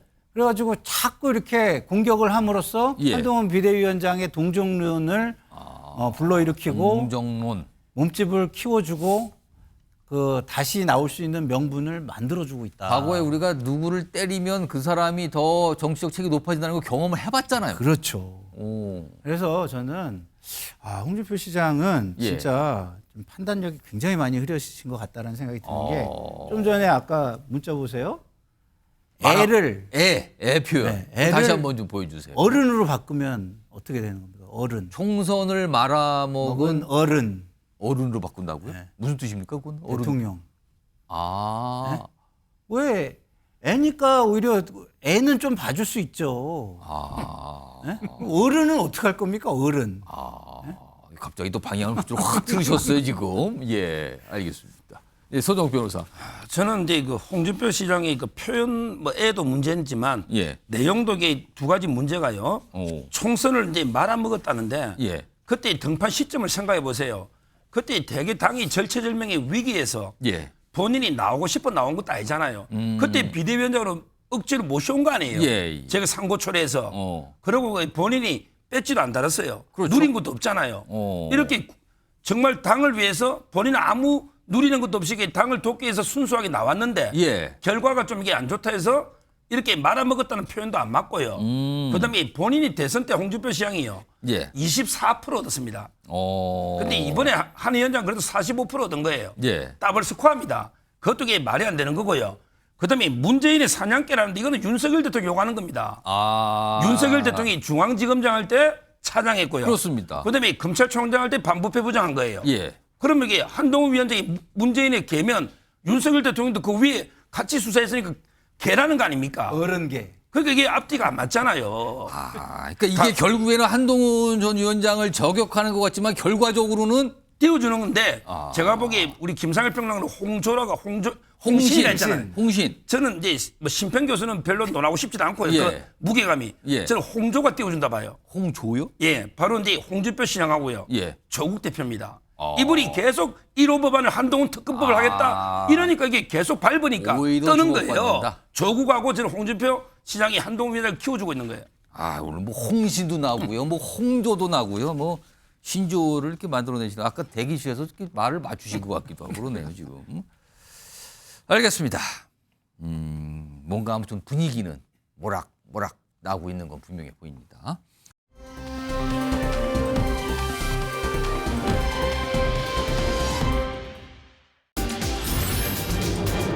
7시간 30분 국화 천송이 이게 뭡니까? 국화 천송이는 뭐 어마어마한 양이잖아요. 그리고 7시간 30분 동안 똑같은 어떤 일을 했다. 이게 되는 것 같는데요. 우선 오늘 국민의힘에서 5.18 관련된 뭐 공법단체 이렇게 좀 표현하거든요. 관련된 단체분들을 좀 만난 모습이 있어요. 그 모습도 확인해 보겠습니다. 국민의힘은 5.18 민주화운동에 대한 확고한 입장. 대한민국의 자유민주주의 발전에 중요한 획을 그은 5월 정신에 그 자체가 헌법 정신이라는 점에서 5.18 정신의 헌법 전문 수록은 매우 마땅하다고 생각합니다. 자, 오늘 이런 어떤 자리가 있었어요. 지금 5.18 다가오고 있으니까 각 정당 대선하는 모습들이 있거든요. 그런데요, 이에 앞서서 어제 이준석 개혁신당 대표 그리고 그 개혁신당의 다른 정치인들과 5.18 국립묘지를 찾아갔습니다. 그 모습 좀 확인해 보시죠.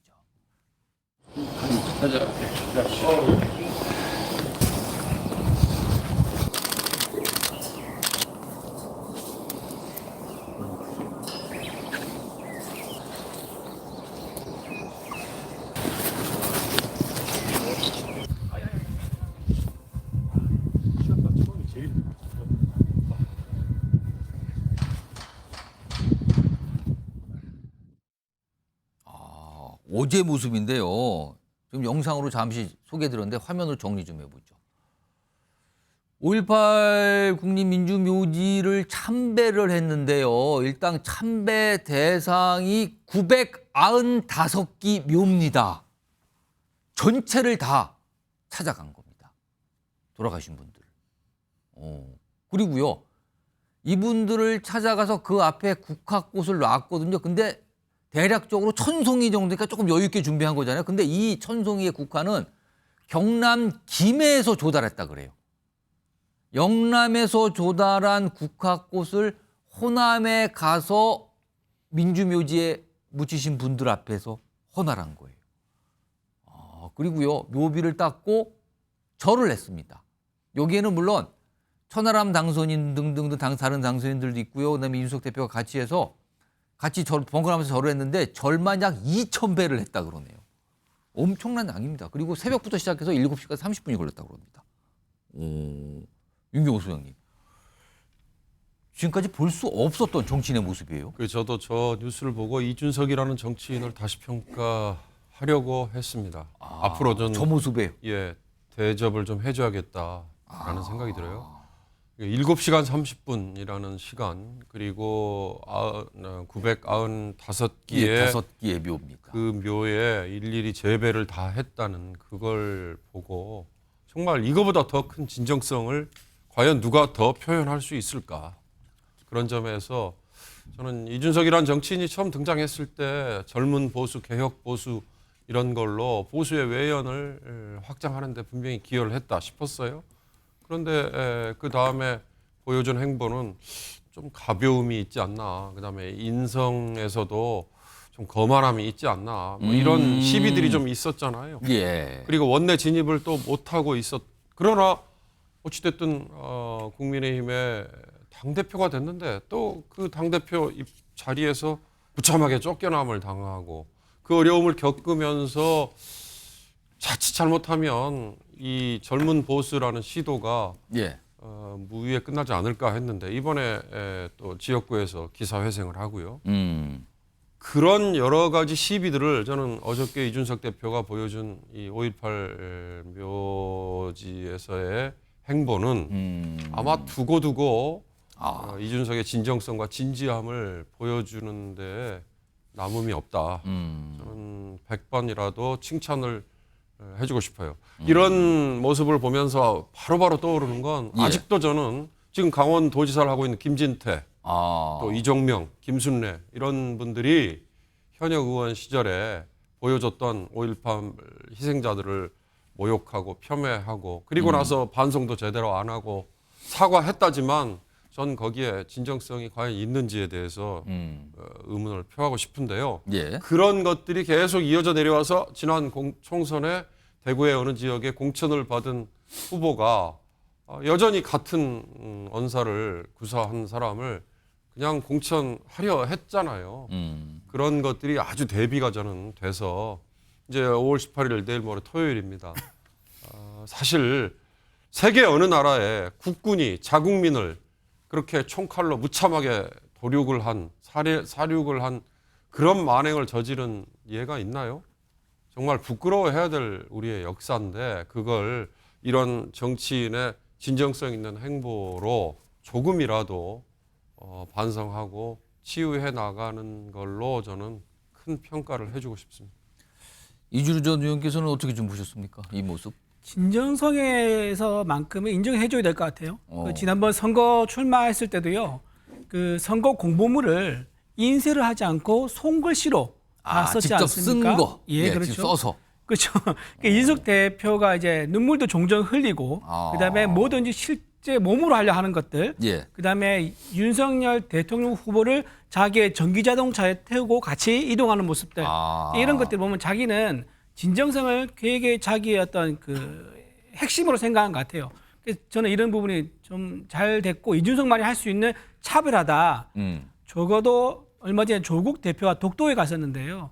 그런 이제 외교적으로 어떤 파장을 불러올지 상상하기 어려운 또는 준비되어 있지 않은 그렇게 퍼포먼스를 하는 것보다는 이렇게 진정성을 담아서 7시간 반 동안 이제 참배라는 모습으로 보면은 우리 당한테 참 도움이 되는 인재다. 그리고 한동훈 위원장이 말한 5.18 정신의 헌법 반영.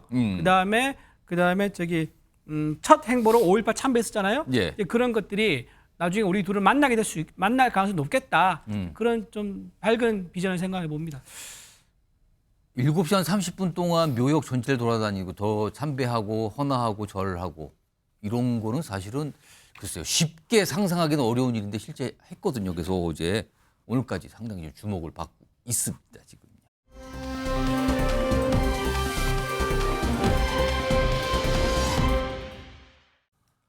사진으로 좀 등장하고 있는데요. 오늘 캄보디아 총리가 지금 방한을 하고 있잖아요. 그리고 그 캄보디아 총리 배우자와의 환담 자리가 있었는데 오늘 저렇게 사진으로 모습이 공개됐습니다. 150여일 만에 공개 일정의 모습이 나온 겁니다. 물론 그 전에 다른 일정도 있었지만 이렇게 사진이 등장한 게 이게 정말 오랜만이거든요, 지금요. 이런 모습이 있었는데요. 소정 변호사. 정말 오랜만에 나왔어요? 저는 근데 아주 잘한 거라 보고요. 계속 자명을 할 이유가 없어요. 이유가 이번에 그 어제 불교 행사 있죠. 이때도 이제 그 우리 보스턴 미술관 있잖아요.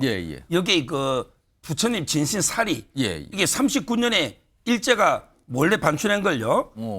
이거는 이제 그 보스턴 미술관에 사는 걸 우리 가져온 거예요. 거기 1등 공신 15년 동안 이게 못한 걸 김건희 여사가 한 겁니다. 그래서 어제 원래 불교 행사 갔어야 되는데 어제도 못 갔거든요. 근데 윤 대통령만 갔죠. 저는 앞으로 이제 이렇게 공개적으로 왜냐하면 이제 영부인이 할 역할이 많아요. 지금 이제 외교는요, 뭐 정치 경제 이런 것도 있지만 요즘 이게 문화 예술이라든지 이런 이제 소프트 파워가 중시되는 사회입니다. 그 점에서 저는 떳떳하게 앞으로 공개활동 하시고 이거하고 이제 또 수사는 별개예요. 뭐 필요하다면 수사도 당당하게 가서 해명하면 제가 보기 별거 아니거든요. 예. 뭐 여러 가지 처벌 조항이나 따라서 앞으로 더 적극적으로 사회활동을 하시고요. 그다음에 어렵고 소외된 계층도 계속 봉사도 하시고 이렇게 하시면 좋겠습니다. 알겠습니다. 김건희 여사가 그러니까 이 모습이 어떤 사진을 통해서 공개가 된 게 이제 150여일 만이다. 그래서 오늘 좀 주목을 받고 있는 상황인데요. 사실 최근에 김건희 여사 관련된 검찰의 수사가 진행이 되는 와중에 검찰 고위직 인사가 있었죠. 이게 지금 두고두고 여러 가지 이게 나오는데요. 오늘 이와 관련해서 법무장관의 설명이 있었습니다. 그리고 많은 분들이 그에 앞서서 며칠 전에 이원석 검찰총장의 어떤 또 약간 불편한 심기를 드러낸 모습까지 기억하시는 분 많을 텐데요. 관련 영상 보겠습니다. 장관이 다 인사재청권자로서 충분히 인사안을 만들어서 하는 거지 대통령실 누가 다 하셨죠? 협의를 다 했습니다. 그러면 시기를 언제 해달라고 하는 부분이 있었다고 하면 그 내용대로 다 받아들여야만 인사를 할 수 있는 겁니까? 어제 단행된 검사장 인사는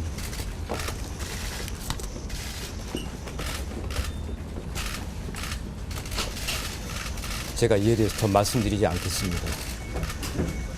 어느 검사장이 오더라도 수사팀과 뜻을 모아서 오로지 증거와 법리에 따라서만 원칙대로 수사할 것입니다. 인사는 인사이고 수사는 수사입니다. 자, 검찰 고위직 인사를 놓고 불편한 심기를 간접적으로 드러낸 것 같은 검찰총장. 그리고 며칠 뒤인 오늘 문제될 게 없다. 이런 취지의 설명을 한 법무장관. 화면으로 보겠습니다. 자, 오늘 법무장관요. 총장 요청이 있으면 뭐 다 받아들여야 합니까? 그리고요. 이원석 총장은 인사에 대해서 더 말씀드리지 않겠다. 앞서도 7초간 질문을 받고 침묵 이거였습니다. 김상현 평론가. 네. 그렇다면 검찰총장의 요청을 받아들이지 않았다라는 걸 오늘 법무장관이 설명한 셈이 됐네요. 네. 어떻게 보셨습니까?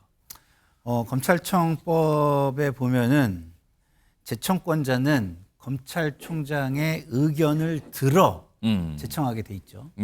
의견을 들어를 어떻게 해석하느냐가 굉장히 관건인데요. 예. 과거 똑같은 상황에서 윤석열 그 당시에 검찰총장께서 이 들어라는 것은 예. 충분히 수용을 하는 거라고 말씀을 하셨어요. 문재인 정부 당시에 이른바 추윤 갈등 그렇죠. 당시 상황이군요. 네. 예. 추미애 과거 법무부 장관이 충분히 알려줬다라는 식으로 얘기를 하니까 그게 그냥 통보고 뭐 의견을 들은 게 아니다. 그 의견을 들어라는 뜻은 이렇게 하는 게 아니다라고 얘기를 하신 거예요. 그러면 지금 박성재 법무부 장관은 과거 윤석열 검찰총장의 해석과 전혀 다른 해석을 가지고 계신 분인 거죠. 그렇기 때문에 내로남불이라는 얘기가 나오는 거고요. 그리고 윤석열 대통령도 과거의 당신을 생각한다면 어떻게 이러실 수가 있습니까? 국민들은 그 부분을 지금 땅을 치고 있는 겁니다. 지금 잠깐 과거에 문재인 정부에 있었던 그 모습을 말씀하셨는데 당시의 영상도 좀 준비되어 있습니다. 확인해 보겠습니다. 검찰총장이 저의 명을 거역한 것입니다. 세상 지휘랍시고 해가 지고 일을 더 꼬이게 만들었어. 이런 표현은 가능하겠죠. 법무부 장관은 검찰총장의 상급자이다. 검찰총장은 상급자이다. 상급자이다. 또는 4급. 검찰총장은 법무부 장관의 부하가 아닙니다. 만약에 부하라면 검찰총장이라는 이런 직제를 만들 필요도 없고요. 저는 지휘권이 배제돼가지고 인사권도 하나도 없는 사람입니다. 밖에서 다 식물총장이라고 그러지 않습니까? 자, 이준우 전 의원. 정치권 일각에서는 당시의 모습과 지금의 모습을 약간 같이 놓고 보시는 분, 그리고 설명하시는 분도 있는데 어떻게 판단하십니까, 이거는? 검찰총장이 시간을 좀 더 달라라고 법무부 장관한테 요청을 했지 않습니까? 예, 뭐 연기 요청을 했다고 지금 그러죠. 그렇죠. 근데 뭐 그게 뭐 일주일이건 한 달은 아니었을 거예요. 뭐 하루 이틀 정도 더 달라는 거였었는데 그걸 왜 받지 않았느냐 하는 아쉬움이 있고요. 그런 면에서 보면은 전쟁 중에는 장수를 바꾸지 않는다고 하는데 이게 예. 수사로 이어지고 있거든요. 지금 수사 이야기로 수사에 영향을 주려는 인사가 아니냐. 이 인사가 어떤 수사에 영향을 주려는 의지로 충분히 비춰질 수 있다는 면에서 좀 적절하지 않았다. 좀 정무적으로는 판단이 좀 아쉬웠다. 이렇게 볼 수 있을 것 같아요.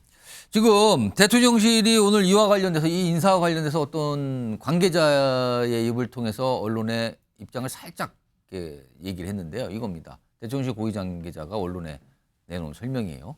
검찰 인사는 총선 전부터 준비해 사실상 예고된 상태였다. 인사단행 직전에 이원석 총장이 깜짝 수사 지시를 했죠. 그때 이게 인사단행 직전에 총장이 수사 지시 발표를 했던 거다. 그래서 그렇지 이게 원래 준비됐던 거다. 이런 얘기입니다. 자, 지금 관심사는요. 윤경호 소장님.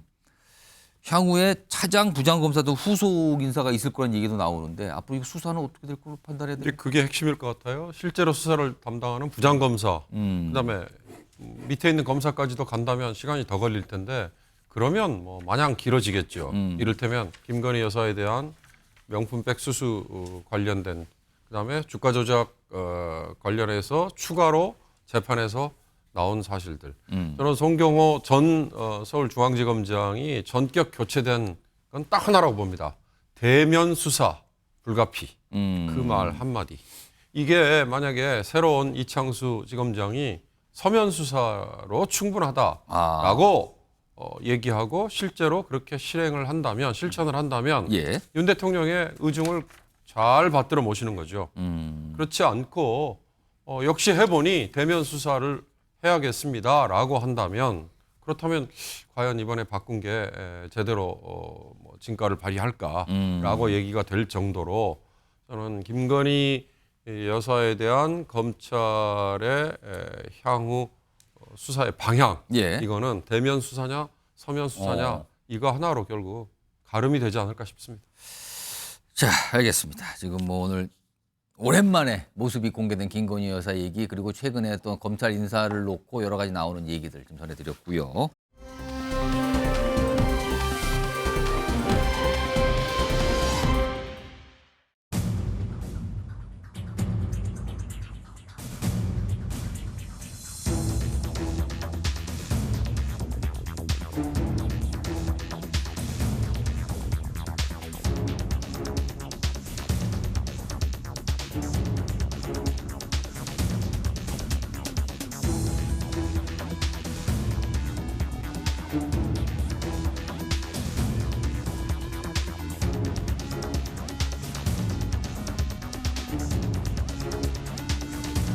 음주 조사 다 했대요.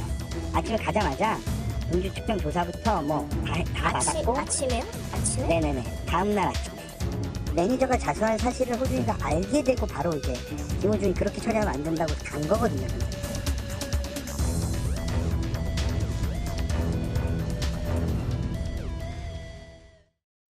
자, 가수 김호중 씨 관련된 논란. 정확하게 말씀드리면 뺑소니 운전. 그리고 거기에 여러 가지 다른 건들이 섞여서 지금 진행되고 있는데요. 뭐 많은 팬도 계시고요. 그리고 또 뭐 연예인 문제라서 지켜보고 계신 분도 그렇고요. 여러 가지 뭐 말들이 많은데요. 우선 화면 좀 먼저 보겠습니다.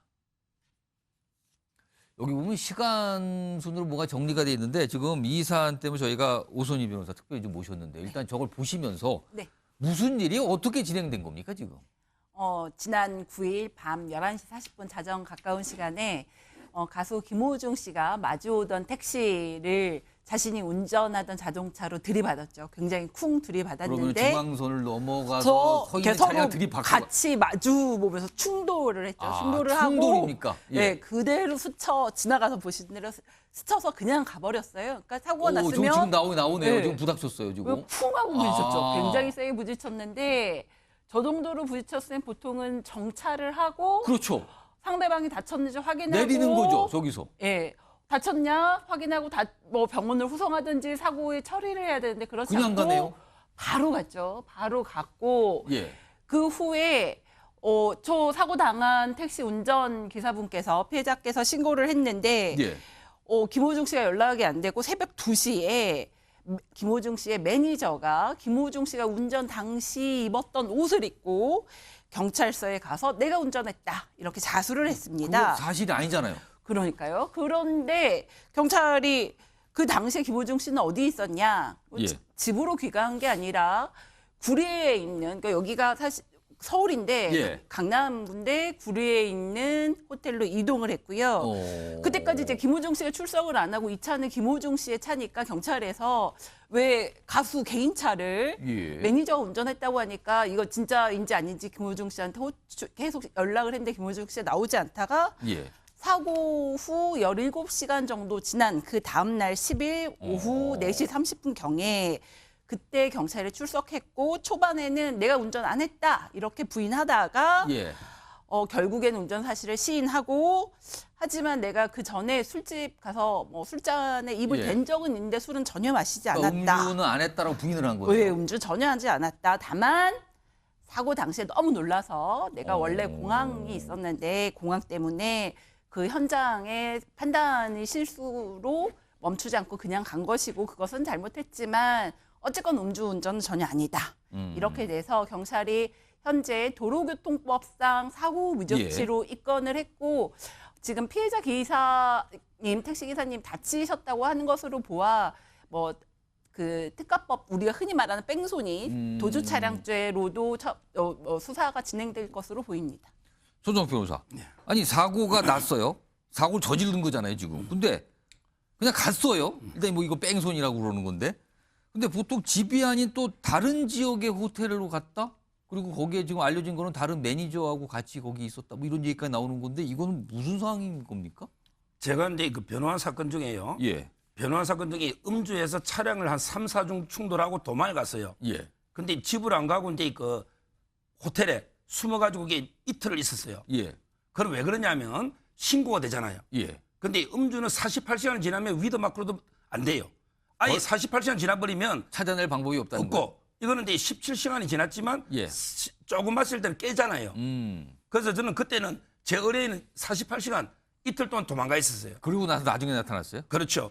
그러고 나서 이제 사람이 크게 안 다치면 크게 안 다치면 이게 도로교통법에 손괴 미저치는 벌금 그때 200만 원 받았거든요. 예. 따라서 저는 아마 이게 김호중 씨가 떳떳하다면 예. 그냥 보험 처리하고 하는 게 아무것도 아닙니다.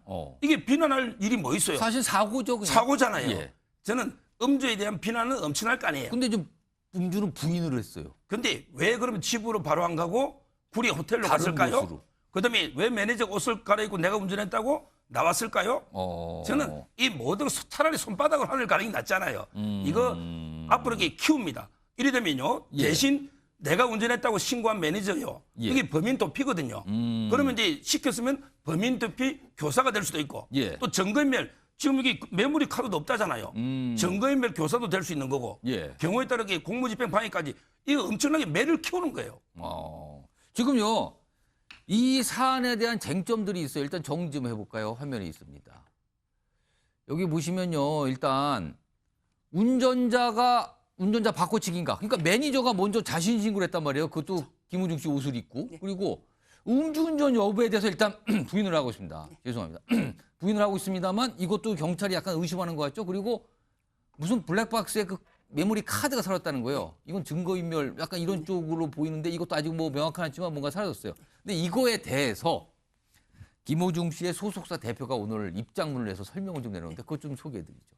하나씩 좀 있습니다. 운전자 바꿔치기 관련된 논란 의혹에 대해서는 매니저에게 김호중의 옷으로 바꿔 입고 대신 일처리해달라고 소속사 대표는 제가 부탁했다. 이거는 본인이 시켰다라는 거네요. 그렇죠. 다음 보겠습니다. 그리고 음주운전 관련해서는 콘서트 앞두고 음주는 절대 안 한다. 다만 공황이 심하게 와서 잘못된 판단을 한 거다. 공황이라고 얘기하고 음주는 부인했어요. 하나 더 보죠. 이겁니다. 현장에 먼저 도착한 매니저가 개인적으로 판단해 메모리 카드를 제거했다. 우선이 변호사, 이 메모리 카드 이거 제거했다는 거예요. 네. 이거 어떻게 봐야 되는 겁니까? 이거? 일단 메모리 카드를 보면 메모리 카드에 이거가 누가 운전을 했는지 일단 1번 예. 네, 운전자가 있을 거고 두 번째는 그 메모리 카드가 있는 녹음 기능이 있는 메모리 카드였다면 어떤 말을 해서 누가 나 지금 사고가 났다 나 이거 좀 어떻게 처리해줘 이런 대화가 녹음되어 있을 대화 수도 내용이 있거든요. 담길 수도 있고. 그러니까 그거를 전부 지우고 싶었던 거죠. 근데 여기서의 쟁점은 저 소속사 대표가 현장에 도착한 매니저가 자기 판단으로 알아서 제거했다. 이게 굉장한 말입니다. 왜냐하면 저게 증거인멸죄가 될 수 있거든요. 근데 범인이 자기가 자기 증거를 훼손하는 건 증거인멸죄가 안 됩니다. 법에 뭐라고 써 있냐면 타인의 증거를 훼손할 때만 증거인멸죄가 되거든요. 그러니까 저 매니저는 타인의 증거를 훼손했으니까 증거인멸죄가 될 수는 있는데 남이 부탁을 하면, 그러니까 범인도 내 증거 좀 가서 훼손해줘 이렇게 부탁하면 범인이 원래 자기 손으로 훼손하면 증거인멸죄가 아니지만 남을 시켜서 훼손하면 증거인멸 교사죄가 됩니다. 그러니까 누군가의 부탁 또는 지시에 의해서 그걸 했다면. 근데 지금 이 소속사 대표 설명은 매니저가 알아서 했다는 거잖아요. 네, 그래서 교사죄를 아무도 안 지게 하려고 그 단독으로 범죄를 쪼개준 거죠. 그걸 위해서 한 말입니다. 알아서 했다. 그리고 지금 소속사 매니저가 그 대신 출석해달라는 말도 내가 했다. 그러니까 소속사 대표가 했다. 김호중 씨가 아닌 본인이 했다. 이 내가 했다도 엄청난 말인 게 내가 했다 해야지 교사죄가 성립하더라도 본인이 성립하거든요. 만약에 당사자가 운전을 해서 사고 낸 당사자가 음주운전을 아까 서정욱 변호사님 말씀하신 대로 17시간 정도 지나면 사실상 수사가 불가능하거든요. 그럼 사고 낸 거 하나만 있다고 하면 당사자한테는 큰 형벌이 지금 안 나올 가능성이 있는데 거기에 증거인멸 교사죄가 붙거나 다른 게 더 붙으면 당사자한테 처벌이 세게 나올 수 있으니까. 근데 지금 소속사 대표의 입장대로라면 김호중 씨는 단순히 운전해서 뺑소니 한 정도만 끝나고 나머지 거는 관련이 없게 되는 건가요? 소속사 사장, 매니저가 각자 한 개씩 나눠 갖는 거죠. 이렇게 돼야 당사자인 가수에게는 큰 책임이 돌아가지 않기 때문에 매니저가 요거는 각자 죄를 나눠 갖는 방식으로 정리한 게 아닌가 이렇게 보입니다. 손정욱 변호사, 지금 오늘 나온 보도에 따르면 소속사 측이 어떤 변호사의 조언을 받고 그에 따라서 지금 하고 있는 거 아니냐라는 의심을 하고 있다, 경찰이. 이런 보도까지 나오고 있거든요. 이거 어떻게 보세요? 그렇죠. 이게 법적으로 복잡한 쟁점이 있으니까 당연히 변호사를 자문 받겠죠. 근데 아주 자문을 잘못해주고 있는 겁니다. 아, 그래요? 지금 저 해명대로 하더라도요. 매니저는 그 블랙박스를 없애면 증거인멸이죠. 그 자체가 증거인멸죄예요. 그다음에 저 대표 있잖아요. 대표는 자기가 교사를 했다. 다른 대신 사람 나가라고. 대신 나가서 뭐 그럼 자기 이게 대신 나간 또 매니저는 또 하나가 범인 도피죄가 돼요. 김호중 범인 도피. 그게 교사범이 되는 거예요. 여러 명이 지금 이제 그 자백을 하더라도 되네요. 대표하고 매니저는요. 잘못하면 이게 구속 사유가 되는 거예요. 음주운전은 벌금 내면 되지만 이게 뇌를 번다니까요. 거기다가 만약에 김호중 이분이 뭐 부탁을 했거나 알았다면요. 김호중도 교사가 돼버리면요. 그냥 구속 사항까지 커집니다. 이 변호사가 아주 저는 잘못 조언하고 있다. 우리나라 경찰이 아주 과학 수사를 하거든요. CCTV도 많고 이렇게 허술하게 되는 게 아니에요. 핸드폰 포렌식도 있고 저는 빨리 진실을 밝히는 게 최선이다. 이거 끝까지 못 속입니다. 이런 가운데요, 김호중 씨, 뭐 굉장히 유명한 연예인이잖아요. 팬클럽이 있습니다. 팬클럽이 이 사안에 대해서 어떤 반응을 보이고 있다는데 화면을 정리해 보죠. 약간 감싸는 분위기인가요? 김호중 씨를 별님으로 부르나 본데요. 별님, 무너지지 말고 힘내시기 바란다. 끝까지 응원할 것. 얼마나 지쳐 있었으면 그랬을까. 이해되고 눈물 날 것 같다. 사람이 살다 보면 그럴 수 있지. 연예인 한 명 나락에 빠뜨리기 위해 부풀려서 기사하고 있다. 요 내용과 관련된 어떤 설명이 좀 있는데 들어보겠습니다. 팬덤이 굉장히 큰 연예인이잖아요. 힘들게 살아온 과정 이런 것 때문에 가족처럼 뭐 내 아들이라고 생각하는 경우 되게 많았습니다. 지금 돌아선 팬들도 많은데 팬들이 기부 활동을 해가지고 이제 기사가 나왔잖아요. 지켜봐야 될 상황이 많은 건데 너무나 갑자기 이 상황을 모면하려고 좀 억지로 한 게 아니라는 이게 아마 오소희 변호사, 이 팬들의 반응 어떻게 보셨습니까? 저도 뭐 좋아하는 연예인이 있고요. 사실 팬들의 반응은 이해가 됩니다. 다만 어떤 잘못은 할 수 있고 살다 보면 그럴 수도 있는데 문제는 이게 결국엔 우리 연예인한테 도움이 안 된다는 게 되게 슬픈 일이죠. 그러니까 너무너무 공감은 되는데 결국에는 우리 연예인이 잘못될 문제가 아까 서영 변호사님 말씀이 맞는데 예. 이게 서울 한복판에서 강남에서 일어난 일이고 이게 덮어지기가 어려운 일이어서 결국에 최후의 나쁜 결과가 생긴다면 나쁘게 흘러간다면 이제 우리 팬클럽에서 계속 옹호만 해주실 거는 아니고 좋은 방향을 같이 찾아주셔야 되지 않을까 이런 생각은 지금 여러 가지 쟁점이 있는데 거기서 뭐 부인하고 있는 것도 있고 시인하고 있는 것도 있어요. 막 섞여 있는 상황인데 서혁 변호사 마지막으로 한 30초 정도 남아 있는데 이런 상황에서 김호중 씨가 공연을 계속하는 것 이거에 대해서 약간 문제 제기하는 목소리가 나오고 있는데 이거는 위약금 때문인가요? 어떻게 보세요? 이거? 아마 이제 본인은 뭐 이게 돌파할 수 있다고 생각할지 모르지만 예. 수많은 이게 증거와 눈을 속일 수는 없고요. 지금이라도 이게 정직이 최선의 방책이고 지금 광고주들도 이게 지금 거의 뭐 해약 이런 논란도 있거든요. 예. 엄청나게 위약에 아마 휘말릴 수 있는 사안이죠. 그래도 지금이라도 이게 진실이 최선입니다. 알겠습니다. 아까도 반복적으로 그대로 있는 그대로 나와야 된다. 밝혀야 된다. 그 얘기를 반복적으로 해주셨습니다.